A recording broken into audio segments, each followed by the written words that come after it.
అందరికీ నమస్తే. Welcome to news 360 special debate. నేను మూల శ్రీనివాస్. ఇక ప్రస్తుతం Telangana CM Revanth Reddy BFSI skill training ప్రోగ్రాంలో మాట్లాడుతున్నారు. ఇప్పుడు ఆ లైవ్ చూద్దాం. ఒక ఆందోళనకరమైన అంశాన్ని నేను గమనించిన.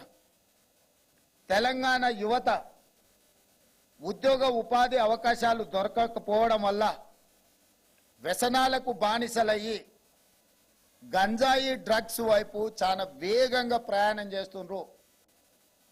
దాన్ని నిలువరించడం కోసం ఒక స్పెషల్ టాస్క్ తీసుకొని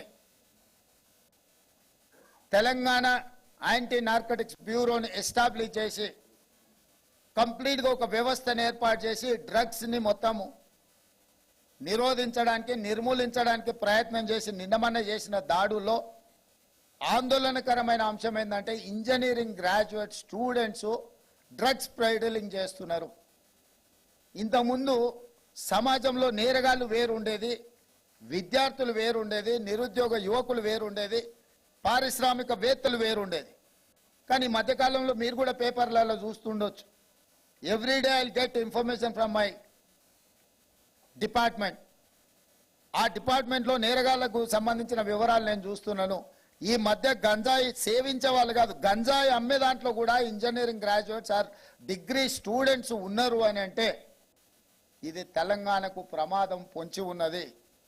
ఇట్లనే పంజాబ్ రాష్ట్రం నిర్లక్ష్యం చేయడం వల్ల ఈరోజు పంజాబ్లో 60% జనాభా ఇట్లాంటి మాదక ద్రవ్యాల బారిన పడి ఆ రాష్ట్రము యువత నిర్వీర్యమయ్యే పరిస్థితి, ఒక అలార్మింగ్ సిచ్యువేషన్ పంజాబ్లో ఈరోజు మన కళ్ళకు కట్టినట్టుగా కనిపిస్తుంది.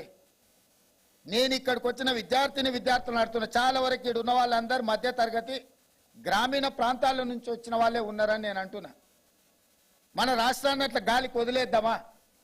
ఇట్లాంటి వ్యసనాలకు బానిసలు అవుతున్న మన సహచరులు, మన అన్నదమ్ములలో, మన పక్కింటి వాళ్ళని అట్లనే మనం చూస్తూ వదిలేద్దామా?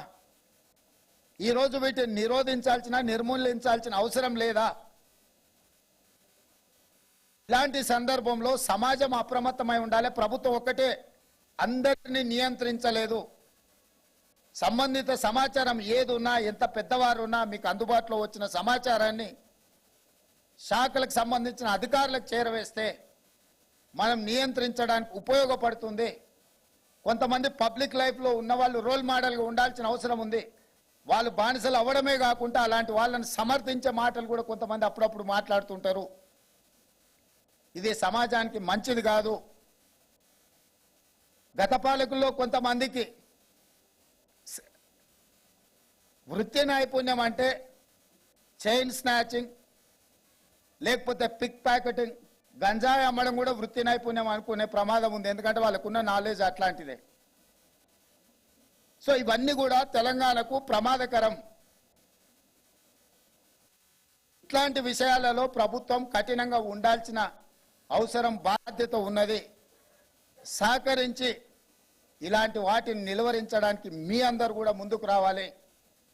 ఇలాంటి వ్యసనాల వైపు యువత ప్రయాణించొద్దు అని అంటే చదువుకున్న వాడికి ఉద్యోగ ఉపాధి అవకాశాలు కల్పించాల్సిన అవసరం ఉన్నది. అలాంటి వాతావరణం కల్పించడం కోసమే తెలంగాణ రాష్ట్రంలో 1950లో మొదలుపెట్టిన ఐటీఐలు దాదాపుగా 2016 వరకు 65 ఐటీఐలు తెలంగాణలో ప్రవేశపెట్టారు. ఇంక్లూడింగ్ నాంపల్లి, మాజిద్ హుస్సేన్ గారు, మా ఫిరోజ్ ఖాన్ గారు ఈ ప్రాంతంలో Mallepally ITI is quite popular. ఒకప్పుడు కొన్ని లక్షలాది ఉద్యోగాలు సృష్టించింది. అక్కడ శిక్షణ ఇచ్చే సిలబస్కి, అక్కడ శిక్షణ పొందే వాళ్లకు బయటకు వస్తే వాటికి డిస్కనెక్ట్ అయిపోయింది, కనెక్షన్ తెగిపోయింది.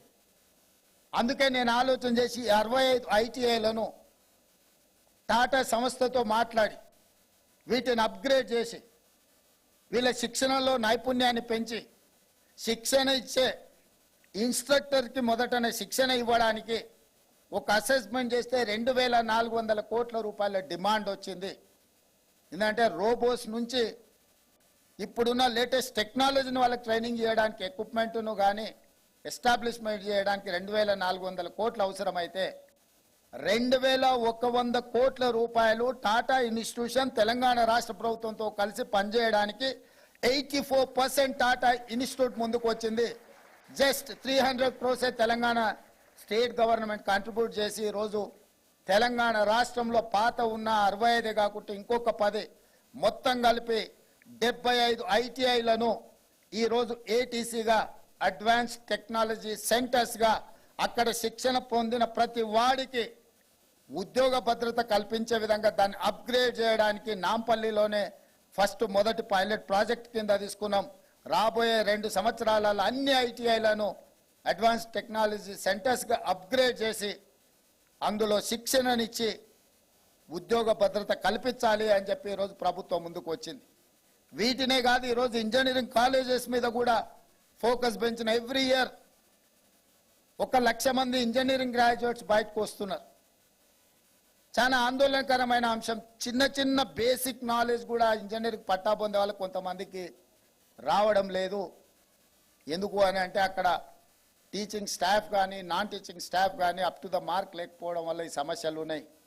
కాలేజీ యాజమాన్యులకు కూడా నేను సూచన చేస్తున్నా, మీరు రాబోయే రోజుల్లో ఈ విధంగా కొనసాగిస్తే మీ కాలేజీల అనుమతులు రద్దు చేయడము తథ్యము అని చెప్పి నేను చెప్పదలుచుకున్నా.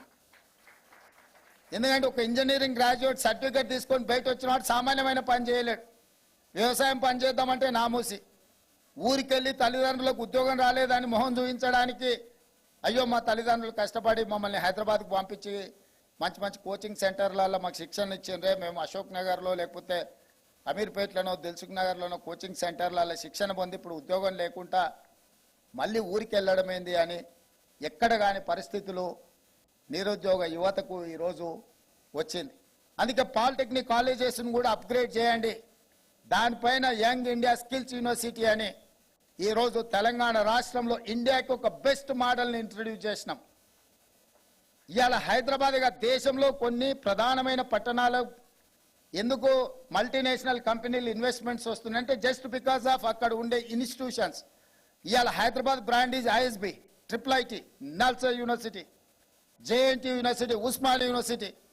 ఈ యూనివర్సిటీస్ మన దగ్గర ఉన్నాయి కాబట్టి చాలా మంది ఇక్కడ నుంచి వచ్చే విద్యార్థులకు ఆ క్వాలిఫికేషన్ ఆ క్వాలిటీ ఉన్నది కాబట్టి ఇక్కడికి చాలా మల్టీనేషనల్ కంపెనీస్ వస్తున్నాయి, ఇన్వెస్ట్మెంట్ చేస్తున్నాయి. సో ఈరోజు హైదరాబాద్ని ఒక ఎడ్యుకేషనల్ హబ్గా క్రియేట్ చేయాలా, టెక్నికల్గా ఎంపవర్ చేయాలి అనేది మా ఆలోచన. ఈరోజు ఐటీ సెక్టర్ కానీ ఫార్మా సెక్టర్ కానీ మన దగ్గర ఉందంటే 1965లోనే ఆనాడు జవహర్లాల్ నెహ్రూ, ఇందిరాగాంధీ గారు ఐడిపిఎల్ ఇంకా టైం పడుతుందా ఫార్మా లిమిటెడ్ని ఇక్కడ పెట్టింది కాబట్టి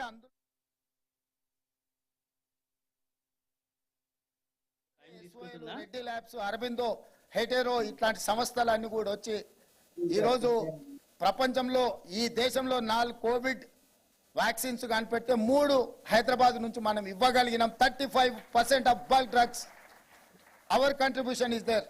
Hyderabad is the place for bulk drugs. Our contribution is 35%. IT సెక్టర్లో silicon valley we are the lead partners. Silicon వ్యాలీలో వెళ్తే అమీర్పేట్ చౌరస్తాలో మనం మాట్లాడుకున్నట్టుగానే ఉంటారు. చాలా మంది అక్కడ ఉండే వాళ్ళంతా తెలుగు మాట్లాడుకుంటుంటే you don't find difference between Hyderabad and silicon valley. ఎందుకు ఇంత అంటే మన దగ్గర వచ్చిన ఒక ఐటీ విప్లవం మనకు ఆ ఉద్యోగ ఉపాధి అవకాశాలు కల్పించింది. ఎడ్యుకేషన్ ఈరోజు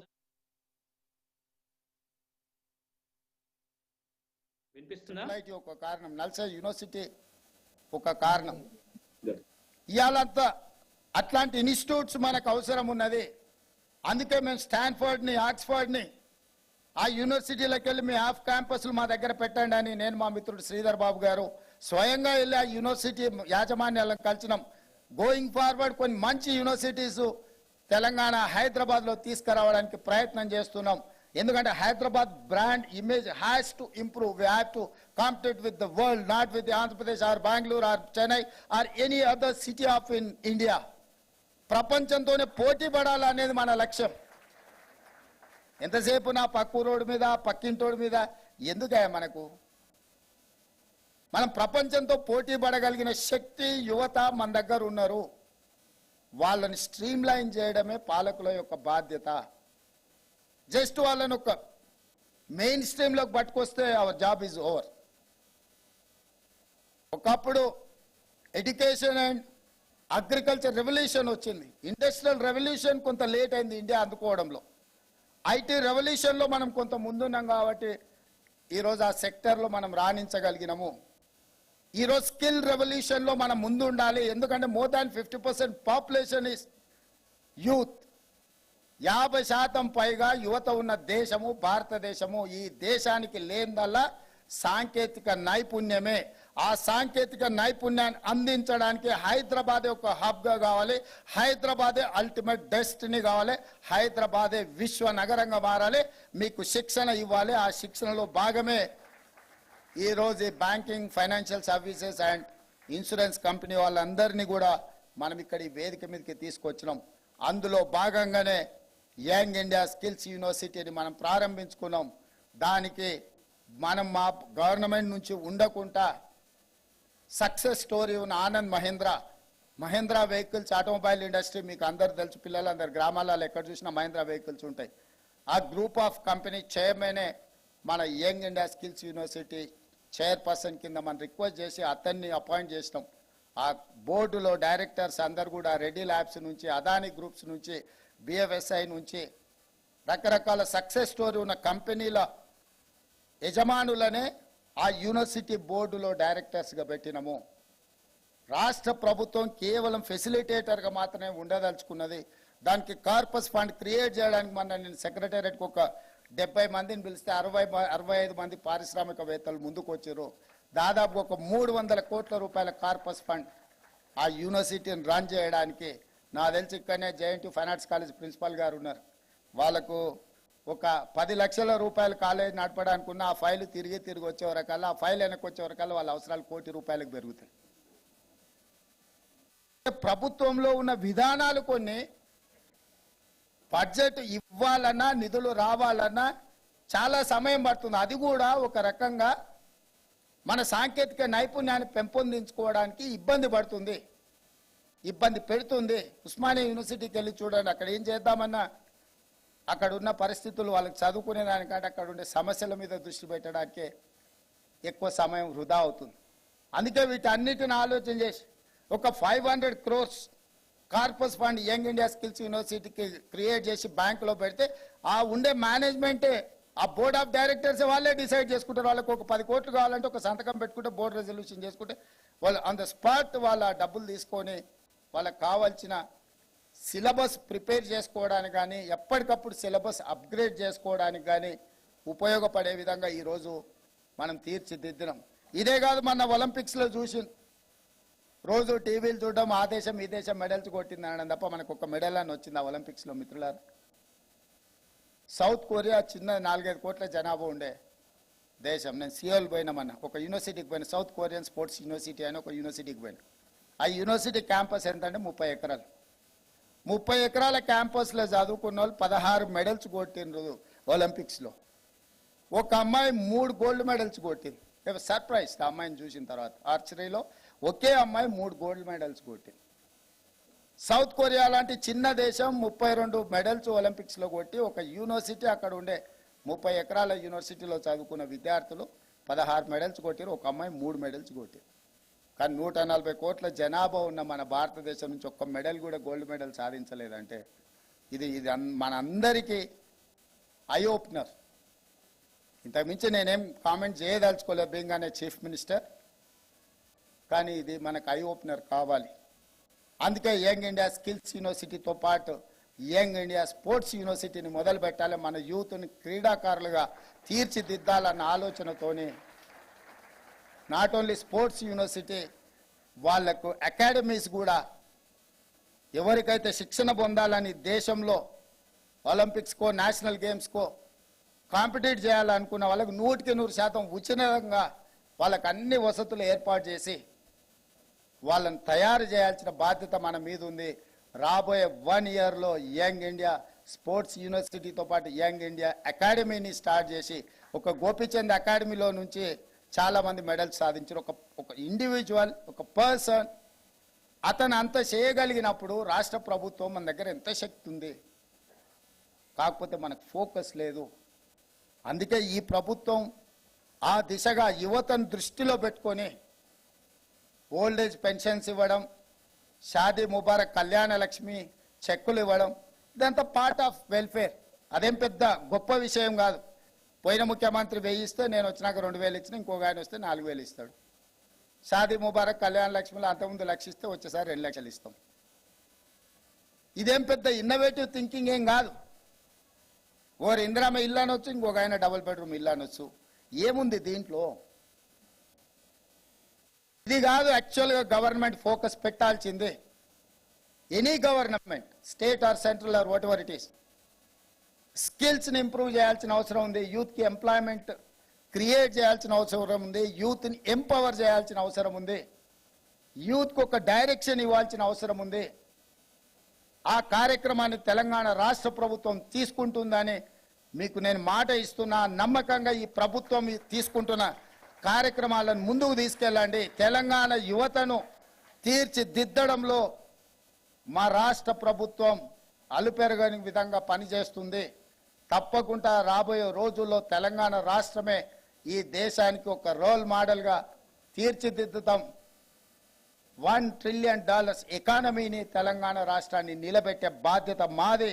రాబోయే 4 సంవత్సరాలల్లా 3 లక్షల కోట్ల బడ్జెట్ను 7 లక్షల కోట్ల రూపాయలకు ప్రతి సంవత్సరం తీసుకెళ్లేంత విధంగా ముందుకు తీసుకెళ్లడానికి మా ఐటీ అండ్ ఇండస్ట్రీస్ మినిస్టర్ సపోర్ట్తోని, మా క్యాబినెట్ కలీగ్స్ సపోర్ట్తో ముందుకెళ్తాం. పరిశ్రమలకు సంబంధించిన భాగస్వాములకు, ఇక్కడికి వచ్చేసిన నిరుద్యోగ యువకులకు అందరికీ కూడా మళ్ళొకసారి అభినందనలు తెలియజేస్తూ, తప్పకుండా రాష్ట్ర ప్రభుత్వం స్కిల్ డెవలప్మెంట్కి మొదటి ప్రాధాన్యత ఇస్తుంది. మీరందరూ కూడా వాటిని వినియోగించుకోండి. రాని మీ ఫ్రెండ్స్ కూడా మీరు చెప్పండి. రొటీన్గా అప్ టు 10th తర్వాత ఇంటర్ తర్వాత డిగ్రీ లేకపోతే ఇంజనీరింగ్ చదివిన లాస్ట్కు నిరుద్యోగులు మిగిలిపోయినాం అన్నట్టు కాకుండా, తల్లిదండ్రులకు భారం అసలే కాకుండా మీరు జీవితంలో రాణించాలి అని చెప్పి, జీవితంలో గొప్ప వ్యక్తులుగా, చివరిగా ఒక్క మాట చెప్పదలుచుకున్నాను. నేను వరల్డ్ బ్యాంక్ చైర్మన్ కలిసిన, నేను యుఎస్ పోయినప్పుడు అతనితో తెలంగాణ స్టేట్కి ఏం కావాలనో కొన్ని విషయాలు మాట్లాడితే, అతను హైదరాబాద్లో ఆ గల్లి ఎట్లుంది, ఈ గల్లి ఎట్లుంది అని అడగడం మొదలుపెట్టాడు. మీకెట్లా తెలిసారని అంటే, నేను హైదరాబాద్ పబ్లిక్ స్కూల్ స్టూడెంట్ని, హైదరాబాద్లో చదువుకున్నా అని చెప్పిన. I was surprise. World bank ప్రెసిడెంట్గా ఉన్న అజయ్ బంగా ఈ స్టడీడ్ ఇన్ హైదరాబాద్. ఆ తర్వాత ఆయన ఇంకా 3 నాకు కనెక్ట్ చేసిండు. సత్య నాదెల్లా, అతను ఎవరో మీకు తెలుసు, నేను చెప్పాల్సిన పని లేదు. శంతను నారాయణ్, ప్రేమ్జీ. ఈరోజు ప్రపంచంలో ఉండే పెద్ద కంపెనీలకి ఈ 4 CEOలు ప్రపంచాన్ని లీడ్ చేస్తున్న వాళ్ళు. ఈ 4కి 4 హైదరాబాద్ పబ్లిక్ స్కూల్లో, మన హైదరాబాద్లో చదువుకున్న వాళ్ళు. అంటే ఆ రోజు హైదరాబాద్ పబ్లిక్ స్కూల్ ఫౌండేషన్ ఈరోజు ప్రపంచాన్ని నడిపిస్తున్న సంస్థలకు CEOలుగా ఇక్కడ మనం చదువుకున్న విద్యార్థులు ఉన్నారు. వాళ్ళు నన్ను అడిగిన ఒకే ఒక్క మాట, మేము చదువుకున్నాం, మేము హైదరాబాద్తోని ఈ స్థాయికి వచ్చినాం, మేము ఏమైనా చేయాలనుకుంటున్నాము అని వాళ్ళు మాట్లాడినారు. వాళ్ళందరినీ డిసెంబర్లో హైదరాబాద్ నగరానికి పర్యటనకు వచ్చి వాళ్ళ వైపు నుంచి సపోర్ట్ తీసుకొని స్కిల్ యూనివర్సిటీస్ నుంచి మొదలు పెడితే అదర్ ఇన్వెస్ట్మెంట్ యాంగిల్లో కూడా వాళ్ళు చేయగలిగిన సహాయాన్ని చేయండి అని వాళ్ళని అడిగిన. హైదరాబాద్ నుంచి వచ్చిన వాళ్ళను మనం హక్కున చేర్చుకోవాలి. ఎదిగిన వాళ్ళను ఆహ్వానించి మన రాష్ట్రాన్ని ముందుకు నడిపించడానికి వాళ్ళ నైపుణ్యాన్ని ఉపయోగించుకోవాలని కూడా మీ అందరికి తెలియజేస్తూ సెలవు తీసుకుంటాం మిత్రులారా. Thank you very much, sir, for your constant support, guidance, and blessings for this program and all the activity in the state, sir. I request Honorable Chief Minister to have a photograph with all the BFSI consortium people they are requesting for a photo. Meanwhile, Ramana, please go ahead with the vote of thanks. Sir, thank you. Thank you, sir. I deem it a great privilege to propose the vote of thanks for this landmark program initiated by the Honorable Chief Minister with the BFSI Consortium in association with the Higher Education Department. Honorable CM has been taking many important decisions like starting of the Skills University, the Sports University, and in this connection, I wish to thank the Honorable Minister for Industries, Sri Sridhar Babu Garu, honorable MLAs, honorable MLCs, Principal Secretary to Government Education, Secretary, Commissioner of Collegiate Education, senior officials, family, the principals of colleges, the students, members of the media, both print and electronic media. The Honorable CM has been aiming at transforming the youth of Telangana through skilling initiatives. And again, I would like to thank all the staff, faculty, non-teaching staff of TGCHE and JNTU and the participating institutions. And of course, the senior officials from the government, Sri Ajit Reddy Garu, Sri Dr. Vishnu Garu, and many other representatives who have come here. If I have missed out some name, it is surely out of oversight. But we thank you once again, and we thank the Honorable CM with the bottom of our heart for having agreed to make it possible. Thank you, Ellen Garu and his team, all the members of the BFSI consortium. Thank you so much.